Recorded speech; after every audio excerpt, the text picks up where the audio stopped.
Stage ઉપર ક્યારેય આમ ફની ઇન્સિડન્ટ બન્યું હોય એવું કંઈ? એકવાર અમે જેતપુર ગયા હતા પ્રોગ્રામમાં, તો સ્ટેજ તો પ્રોપર જ હતું અને આવું ક્યારેય બન્યું જ નથી. વરસાદનો સમય ત્યારે એ સમયમાં, પણ એવું ખ્યાલ નહોતો કે વરસાદ આવશે, ત્યારે એવું વાતાવરણ જ નહોતું.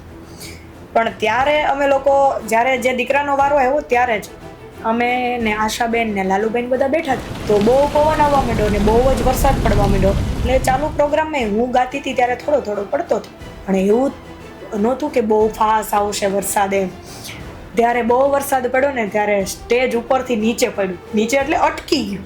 એટલે મને એમ થઈ ગયું કે અમે લોકો બધા મરી જઈશું એમ. પણ હું, આશાબેન અને બીજા એક કલાકાર બધાને ઊભું માંડ ઊભું થવાનું કે ઠેકડો મારવો કે પછી દાદર ઉતરીને વયા જવી એમ. મને પેલા એવું જ લાગ્યું હું ઠેકડો જ મારી જાઉં, ભલે ને પબ્લિક હોય તો હું એ જીવ થોડો જવા દેવી એમ. જીવ તો વાલો, ઉપરથી સ્ટેજ પડે છે ભાઈ. સ્ટેજ પડે છે એટલે, અને સ્ટેજની અંદર પાણી ભરેલું ઉપરથી, એટલે આપણને એમ થાય કે આ ઉપર બાથ બનાવ્યો હશે ભગવાને અને નાવા જવાનું.